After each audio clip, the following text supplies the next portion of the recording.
Welcome to the Global Peace Film Festival Lives Online Conversation 2022 Festival Edition. Please join me, Kelly Devine, the Artistic Director, and Nina Strike, the Executive Director, in conversation with Ana Michelle Morajon, the filmmaker behind The Forbidden Call, a film that you can see playing with My So-Called Selfish Life at our upcoming 20th anniversary festival event. Our in-person screenings begin September 19th and run through the 25th. Those will be immediately followed by a week of virtual online access beginning September 26th, ending October 2nd. All the information about our film schedule and other events can be found at our website, peacefilmfest.org. And now, please join me in welcoming Ana Michelle with her wonderful film, The Forbidden Call. Hi, guys. Thank you so much for having me. I'm really excited to share a little bit about the film with you guys. Hi, Ana Michelle. Great to have you. And so start by doing that. Share with us about the film. Yeah. So the film is about a woman who is saying, I am no longer going to wait for the Catholic Church to allow women to be priests. Right now, only men can be ordained in the Catholic Church. And there's a group of women called the Roman Catholic women priests who aren't waiting anymore. They're taking it upon themselves to be ordained in a new vision of the church, one that's more inclusive, one that kind of goes against like clericalism and hierarchy and patriarchy. And it's just ushering us into this new model for what church could look like. And so the film follows this one woman, her name is Diane Whalen, and her own journey towards leaving her lifelong faith community to pursue this path that is highly contested. It's not easy. The church says, oh, if you're doing this, if you're becoming a priest, well, you're a heretic, you're excommunicated. And so in doing this, she risks losing everything. So the film just follows her journey and her decision to do something so remarkable. Well, and Ana Michelle, how did you come to know about this woman's story, and what convinced you should make a film about it? Yeah, that's a great question. I actually was in a theology class. I just recently graduated college, and I went to Loyola Marymount University. And at that school, I was taking a class called Introduction to Catholicism. And one of the things that we were learning about was just brief overview of the women's ordination movement in the Catholic Church. And I grew up Catholic, so I weirdly had not heard much about this movement. So I took to Google, did some of my own research, and I found pictures of women at the altar, like in the the chasuble, the priest's outfit. And I was kind of shocked. I was like, wait a second, what's going on here? Why are there women already behind the altar? And so I did more research. I found that organization. And I think that was really the start of it. I was just intrigued because it was kind of shocking to me that there are women who are already serving as priests in the Catholic Church, which again, there's some contention over. They will say they're Catholic and the church will say they're not. But the fact that I hadn't heard about that was kind of shocking. And I felt I had to look into it more. So that's when I found their website. I spoke with several women priests, and I found Diane Whalen. I definitely wasn't planning to go film in Washington. I was looking for women priests in Florida because I'm from Florida and there are several in Florida, and California, which is where my school was. But I just fell in love with Diane and her story. And so that's what brought me out there.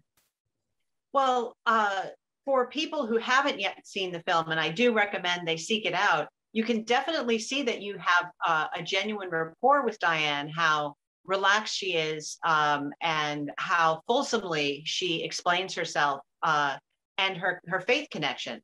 Mm-hmm. And does that surprise, I guess the question I would ask her, what were the things that surprised you going through this process? And did you find that even Diane herself telling this story in front of a camera, were there things that occurred to her along the way? Yeah, I think what surprised me was probably the connection that we did have, because I came into the process very just confused, because this it's difficult to wrap your head around what these women are doing, because it is so, like, they're just 10 steps ahead, if not more, than where the church is right now. So to wrap your head around that, it's a lot to process.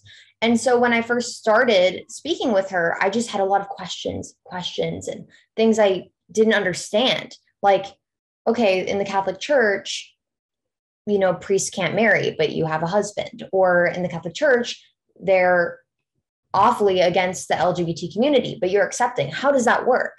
And so I guess what was most surprising is just how being open and trying to be empathetic, relating to my own experiences, being misunderstood as a woman, as a queer woman in the church, how that kind of led to these doors opening with her, and the vulnerable moments that we were able to get on screen. Like, it just was incredible. I think how we connected. I think every director has a different approach to how they interact with the subject. Some try to keep more distance. But for me, I thought this is such a deep, intimate, personal choice to become a priest and to do this, that it was important to me that we established that connection. And just how strong that was, I think, what surprised me the most.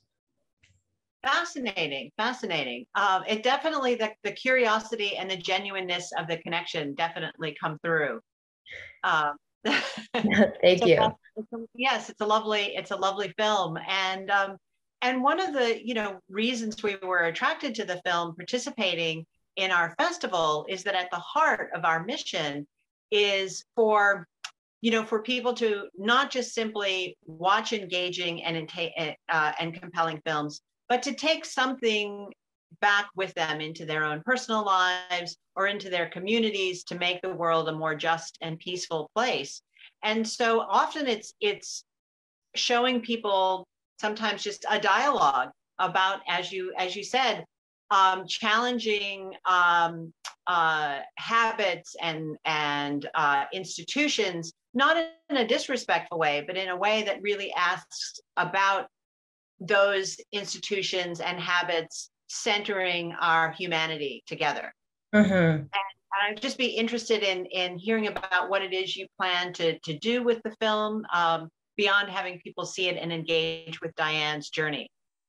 Yeah, I think I'm really hoping that first this establishes just a knowledge that these women exist and that they're out there, they're serving people, they're ministering to their communities, because this isn't something that a lot of people know about, not even like Catholics know about. So that was my primary thing, to just like bring awareness to this group of women in particular, or to just the fact that women can experience a call to minister in this way. And then also I'm trying to, I guess with that, bring it into like curriculum if possible. So there is a professor at my university who has brought this into his class to teach about this idea of dissent in the Catholic Church and what that means. And so having it not just in film festivals or community screenings, but to bring it into the classroom as an educational tool, that's something that I'm pursuing. Right now, I'm still kind of focused on the festival circuit, but I think that would be the next step, because this issue really is important. I think there is a lot of talk of theology and the specifics of things that are Catholic that might turn people away. But this is really a globally relevant issue. I mean, there's over 1 billion Catholics worldwide. Catholicism is growing the fastest in Latin America and Africa. And so women's rights issues, like if we care about those, the Catholic Church's influence in those areas, that affects women everywhere. So it's really important, whether you're in the Catholic Church, whether you're Christian, whether you're religious or not, this does have an impact on people across the globe. And so that's kind of why it's important to me. And so, yeah, I guess that's what I would say there. So That's great. that is great. So how can people support this work and what comes next for you?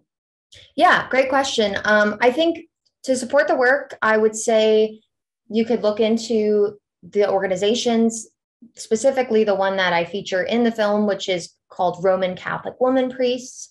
There are several organizations that are really moving forward, advocating for women's equality rights and ability to be priests and ministers in the Catholic Church. Women's Ordination Conference is one of them.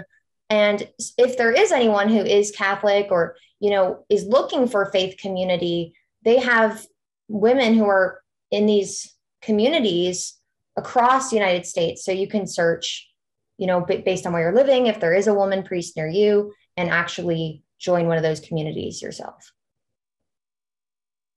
Well, that's a lot of lovely resources because, of course, one of the things that we really encourage is dialogue and for people to explore these issues again, so that they can bring these things back into their own communities. And thank you, Anna Michelle, for this beautiful film and for this thoughtful film.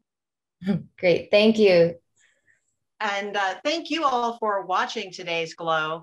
We've been speaking with Anna Michelle Morajon of the film The Forbidden Call. If you want to learn more about Anna Michelle's work, you can go to annamichelle.com, and you can see the film first as a part of our in-person screenings, playing with the film My So-Called Selfish Life, but also as a part of our virtual week. Our in-person screenings begin September 19th and run through September 25th. Our virtual begins September 26th and ends October 2nd. Information about all of our events, film, art, etc., can be found at peacefilmfest.org. Thank you, and we'll see you at the next Glow.